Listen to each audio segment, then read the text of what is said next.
سحر ہوتے ہوتے نہ جانے ہم کہاں ہوں گے۔ اعوذ باللہ من الشیطان الرجیم بسم اللہ الرحمن الرحیم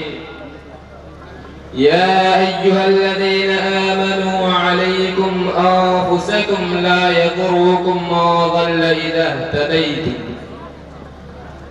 اور یہ اہل کلیسا کا نظام تعلیم اور یہ اہل غباز بھی کر لیتی ہے،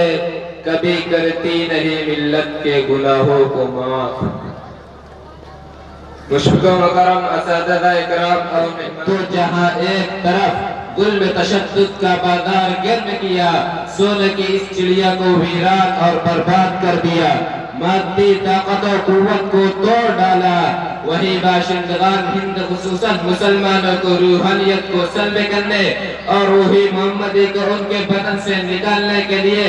اگر ایک طرف پادریوں کا لشکر جرار منظرہ کا بازار کر تو وہی ایک طرف پوری دنیا عیسائیت تعلیم کا بلند و بام نعرہ لگا کر ہندوستانیوں کو عیسائیت کے رنگ میں رنگنے کی تجویز رد کر دی گئی، لیکن شاطر یورپ خارخان مسیحیت کی کوششیں برابر جاری رہی ہے۔ 1811 میں لارڈ منٹوا سرائے نے ہند کی سفارش پر پہلی بار ہندوستانیوں کو تعلیم دینے کا مسئلہ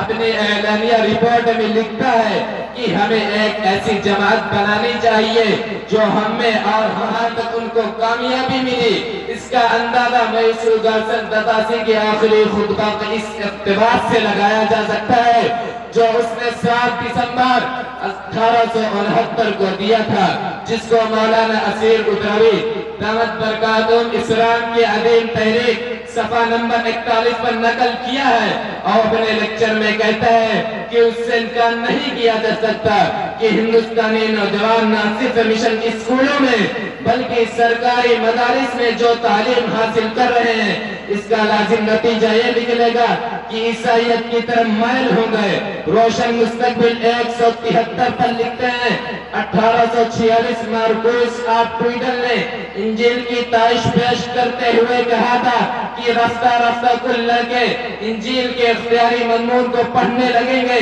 جس سے ان میں اخلاقی ترقی ہوگی۔ ہادیان من ملت یہ تھا انگریزوں کا مشن اور پلان، یہ تھی مسیحیت کی چال بالیاں جس نے دنیاوی اسباب وسائل سے محروم چند اہل اللہ کو ہندوستانی کو اندلستانی سے بننے سے بچانے کے لیے دارالعلوم دیوبند کی بنیاد ڈالنے پر آمادہ کیا۔ ان با اخلاق دن مندان قوم و ملت نے انگریزوں کے چیلنج کو قبول کیا، چنانچہ حکیم الاسلام حضرت مولانا وقاری محمد طیب صاحب علیہ رحمہ معتمد دارالعلوم دیوبند نے لارڈ میکا نے اعلان کے بعد دارالعلوم دیوبند کی بنیاد ڈالی اور اس کے ساتھ یہ صدا بلند کی ہماری تعلیم کا مقصد ایسے نونہال تیار کرنا ہے جو رنگ اور نسل کے اعتبار سے ہندوستانی ہو یا افغانی مگر دل و دماغ طرز و فکر کے اعتبار سے عربستانی اور اسلامی ہو۔ درمندان قوم و ملت سوال یہ ہے کہ انگریزوں کو اس ملک چھوڑ چلے جانے سے انگریزی ذہانت مٹ گئی، کیا مسیح ہمارے جگر کے ٹکڑوں کو مسیحیت کا درس نہیں دیا جا رہا ہے؟ اس کا صاف صاف جواب یہ ہے کہ آج بھی عیسائی مبلغین ہمارے پیچھے پڑے ہوئے ہیں۔ یہ شہر شہر بستی بستی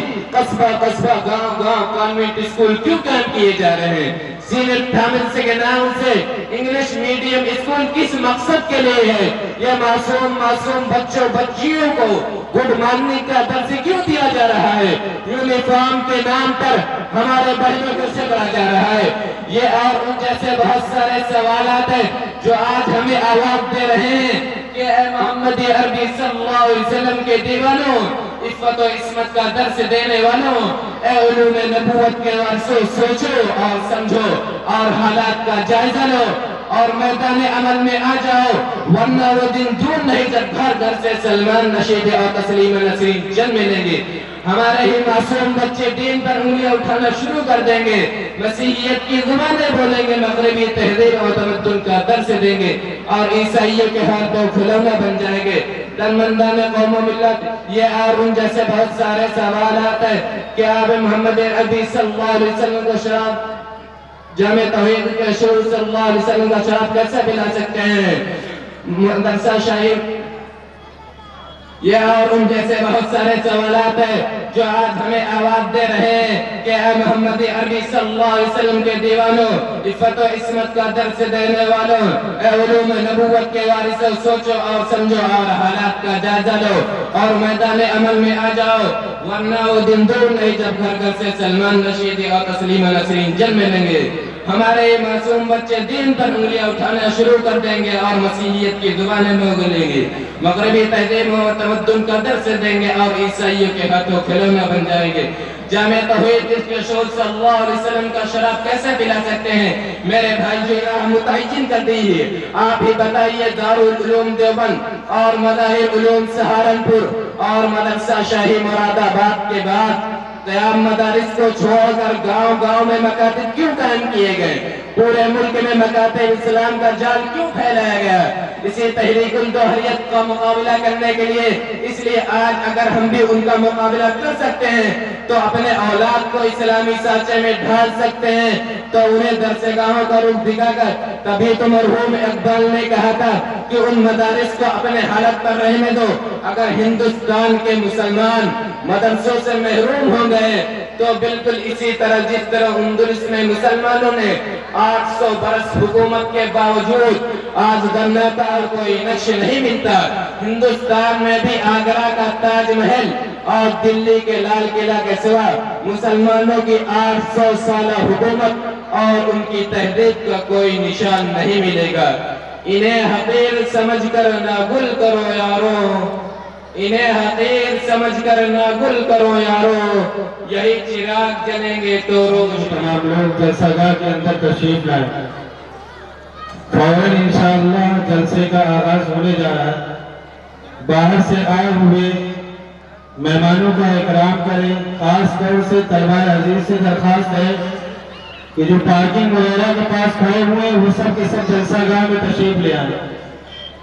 خاموشی کا ثبوت دیں، اپنے اخلاق کو اچھا پیش کرنے کی کوشش کریں۔ تمام لوگوں سے درخواست ہے جلسہ گاہ میں آ جائیں، جو لوگ متعین کیے گئے ہیں